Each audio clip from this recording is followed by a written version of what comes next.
right, let's take a look at accountability. I'm going to look at one small part of accountability with you today. When we look at this, we know that accountability is going through what is called a refresh year. And in that refresh year, that means that we are setting new cut points, we're setting new targets, we're setting some new guidelines for how our accountability rating is calculated. The part that is going to affect teachers the most is annual growth and understanding what the new annual growth calculation looks like. We know that growth is important. We know that growth is all about making sure that the students start closing gaps, that they don't go backwards.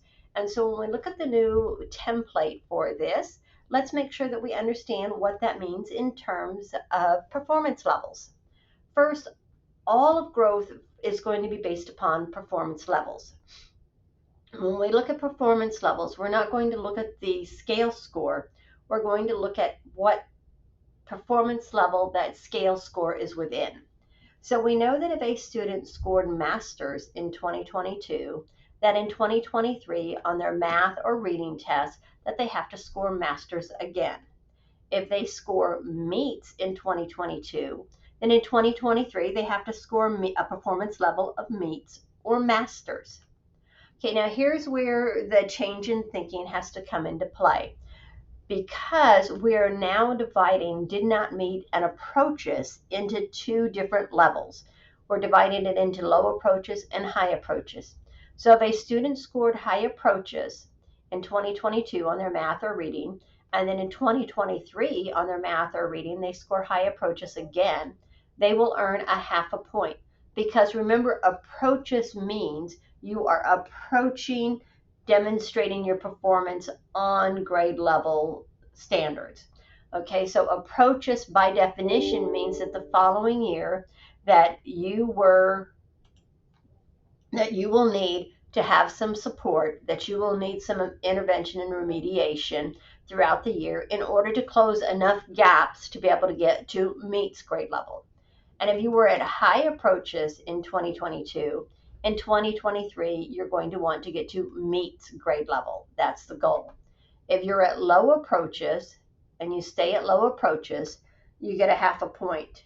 If you're at low approaches, you want to get to high approaches. That means that you're closing some of those gaps, that you're making gains on getting to meets grade level. All right, if you are at high did not meet, and again you score at high did not meet, you get a half a point. If you're at high did not meet, the goal is to get the students to at least low approaches, because that means that you are closing the gaps, that you are getting them closer and closer to meeting grade level standards. If you're at low did not meet and you jump to high did not meet, you'll get a point. And then if you're above that, you'll of course get a point. And so when we look at this, we need to think about the fact that students have to keep increasing their knowledge. They have to keep increasing their foundation to that grade level curriculum. Excuse me, I'm sorry. All right, now one of the questions that comes up a lot is, well, which test are we going to have growth on? And that's another part that changes this year. When we look at growth this year, we're able to look at a lot more tests because of the fact that we're looking at performance level and not that vertical scale score.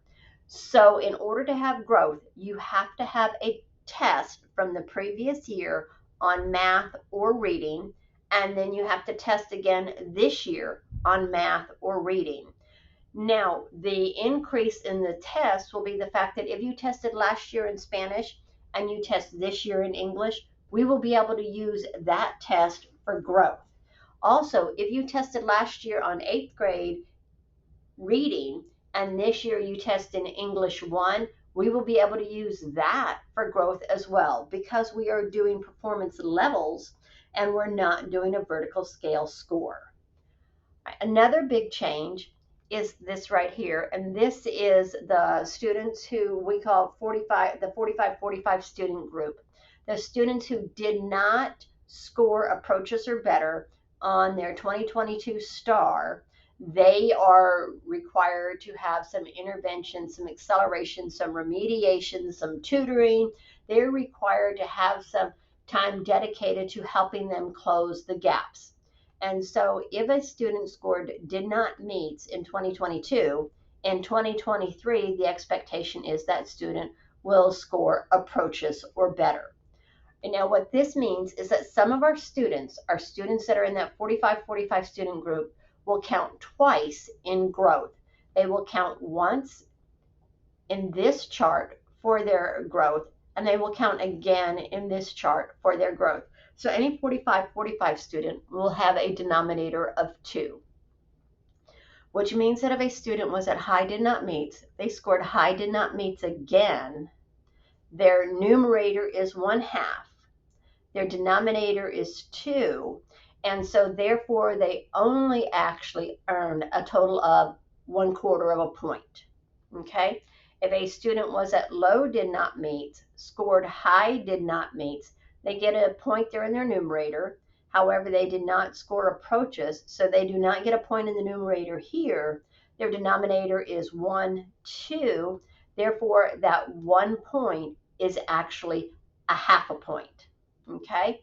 So we need to keep this chart in mind because we need to make sure that all of our students are growing, and some students have a much greater range of growth than other students. In looking at that range, let's look at this sample. In this sample raw score conversion table, we know that a student that scores masters has to stay in masters. So anywhere within this performance level, they're good. Now we had a lot of students that scored masters in one year and the following year dropped. So we need to make sure that those students who have a performance level masters, that we're keeping a close eye on them, just as close of an eye as we do the students who were at a performance level of did not meet. All right, a student who scored meets needs to score meets or masters. A student who scored approaches, if they scored low approaches, they need to move up to high approaches. So we need to close those gaps. A student who scored high approaches needs to move up to meets. A student who scored did not meets, ultimately they have to move up to approaches in order to get their full points. But if they were in low did not meets, to get partial points, they have to move to high did not meets. And if they were in high did not meets, they have to move to at least low approaches. Okay? Now what this means is that students that scored in low did not meets, in order to get their full points, their range of improvement is from here to here. Okay? A student who scored in high did not meets, their range of improvement is from here, whoops, sorry about that, is from here to here. Okay, so we need to keep this in mind because some students may need to grow by 1 or 2 raw questions, and other students may need to grow by 8 or 10 raw questions. So when we're helping our students set their goals, let's keep that in mind. The next area that we're looking at is we're looking at our student groups.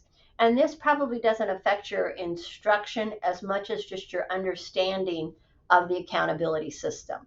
When we look at our student groups, they are changing the way in which they are using our student groups in Domain 3, closing the gaps. All students will be in the all student group. If you take a test, you're going to be in the all student groups. Okay, now for our race and ethnicity, they're only going to use 2 race and ethnicities in Domain 3. The 2 that they will use are the 2 student groups that had the lowest performance in 2022. And so every year that's going to change. When for 2023, we'll use the 2 lowest groups for 2022. In 2024, we'll use the 2 lowest groups for 2023. And so that focus will change each year depending upon your performance. All right, the great news is the fact that now we have a high focus group. That high focus group is your economically disadvantaged, your emergent bilingual, your special ed, and you're highly mobile. Before, a student could count multiple times, depending upon how many of these students groups they were in. And now all of those student groups go into one high focus group, and there is no duplicity. That they are now going to, excuse me, that they are now going to count just once in that student group. Right? We have special ed former and we have continuously enrolled. The other change in this is that we went to a minimum size of 10 tests instead of 25 tests. All right, so remember, we are making sure that all of our students grow. We are recognizing the fact that some students have a greater range of growth that they have to achieve than others. We're making sure that our students that were masters stay masters. We do not want those students to drop. And we are making sure that we understand a low did not meet has to close enough gaps to come up to high did not meets. A high did not meet has to close enough gaps to come up to low approaches, and that any student that did not meet math or reading in the previous year is expected to come up to approaches grade level. If you have any questions, please let me know.